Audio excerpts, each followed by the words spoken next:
کہ ایک ایسا ملک ہے جس کی آبادی 3 ملین سے بھی کم اور ورلڈ رینکنگ میں اس کا نمبر 165،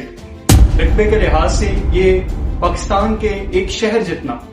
لیکن جب اس کے گلوبل انفلوئنس کی بات کرتے ہیں تو یہ اس نے ایسے ایسے کام کیے کہ جو کنٹریز آبادی کے لحاظ سے بڑی اور نیچر ریسورسز میں بھی قطر سے آگے وہ بھی یہ نہیں کر سکی۔ تو یہ سب دیکھنے کے بعد ایک سوال تو ذہن میں آتا ہے کہ کیا قطر کے نیچر ریسورسز ہونا ہی قطر کی اس گلوبل انفلوئنس کا ذریعہ ہے؟ جب ٹرمپ ایڈمنسٹریشن افغانستان سے وڈرال کا سوچ رہی تھی تو قطر نے افغان طالبان کو دوحہ کے اندر اپنے پولیٹیکل آفیسز اوپن کرنے کی اجازت دی۔ اگر خالی نیچر ریسورسز کا ہونا ہی اس گلوبل انفلوئنس کا معیار ہے تو قطر سے تو بہت ساری کنٹریز ایسی ہیں، صرف رشیا ہے جس کے اندر نیچر ریسورسز کی ایک بہت بڑی تعداد موجود ہے۔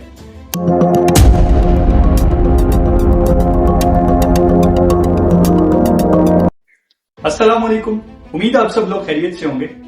ایک ایسا ملک ہے جس کی آبادی 3 ملین سے بھی کم اور رقبے کے لحاظ سے اس کی ورلڈ رینکنگ 165 اور اس کا ایریا پاکستان کے ایک شہر جتنا، لیکن ان اعداد و شمار ہونے کے باوجود جب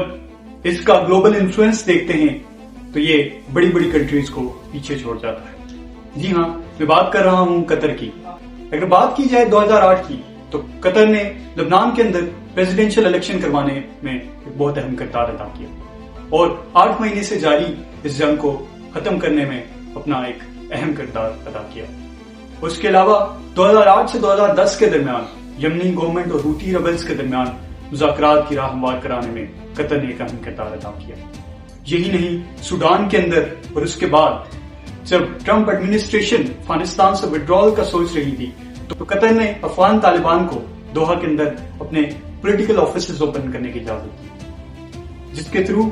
افغان طالبان اور یو ایس کے درمیان مذاکرات کی راہ کو ہموار کیا جا سکے۔ یہی نہیں، حالیہ جب حماس اور اسرائیل کے درمیان کانفلکٹ اپنی عروج پر تھا تو قطر نے اپنی گلوبل انفلوئنس کو یوز کرتے ہوئے اور اپنی ہسٹری کو مینٹین رکھتے ہوئے ہیومینیٹیرین کرائسس کو وقتی طور پر پاز کرانے میں اپنا ایک اہم کردار ادا کیا۔ آپ بھی سوچ رہے ہوں گے کہ ایک ایسا ملک ہے جس کی آبادی 3 ملین سے بھی کم اور ورلڈ رینکنگ میں اس کا نمبر 165، رقبے کے لحاظ سے یہ پاکستان کے ایک شہر جتنا، لیکن جب اس کے گلوبل انفلوئنس کی بات کرتے ہیں تو یہ اس نے ایسے ایسے کام کیے کہ جو کنٹریز آبادی کے لحاظ سے بڑی اور نیچر ریسورسز میں بھی قطر سے آگے وہ بھی یہ نہیں کر سکی۔ تو یہ سب دیکھنے کے بعد ایک سوال تو ذہن میں آتا ہے کہ کیا قطر کے نیچر ریسورسز ہونا ہی قطر کی اس گلوبل انفلوئنس کا ذریعہ ہے؟ تو ہرگز نہیں۔ اس میں کوئی شک نہیں کہ قطر ایک ایسا ملک ہے کہ جہاں نیچرل گیسز کے ریسورسز پائے جاتے ہیں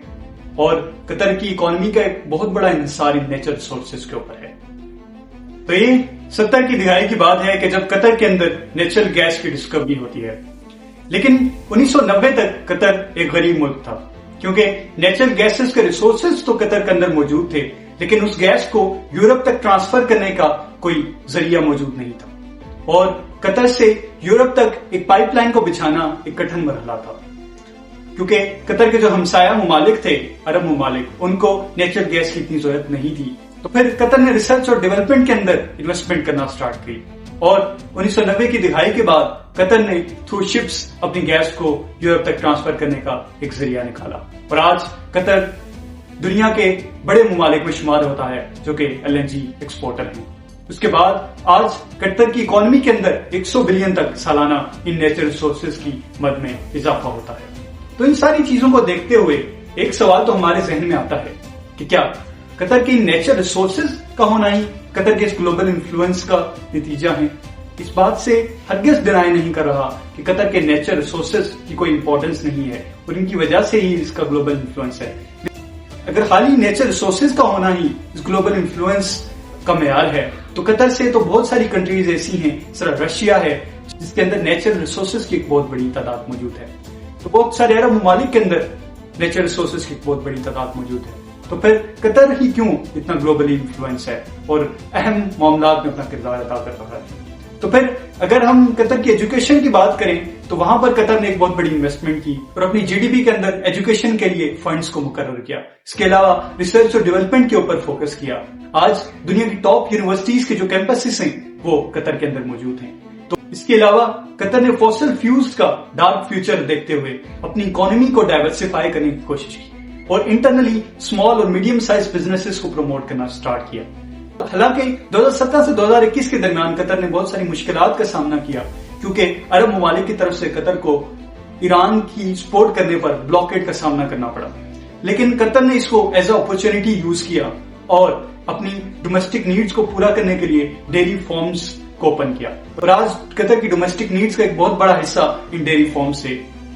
استفادہ حاصل کر رہا ہے اور اپنی ڈیری نیڈز قطر ڈومیسٹکلی خود ہی پوری کر رہا ہے. تو ان سارے سٹیٹس کو مد نظر رکھتے ہوئے اور قطر کی انٹرنل ریفارمز اور گڈ پالیسیز کو مد نظر رکھتے ہوئے ہمیں ایک بات کی تو سمجھ آتی ہی ہے کہ آبادی کے لحاظ سے اتنا چھوٹا ملک اور رقبے کے لحاظ سے 165 نمبر پہ ہونے کے باوجود اگر نیچر ریسورسز پہ اور ایجوکیشن پہ فوکس کیا جائے تو کنٹریز گلوبل انفلوئنس کریٹ کر سکتی ہیں. ملتے ہیں آپ سب لوگوں کے ساتھ اگلی ویڈیو میں. تب تک کے لیے اپنا خیال رکھیے گا, مجھے اپنی دعا میں یاد رکھیے گا. اللہ حافظ.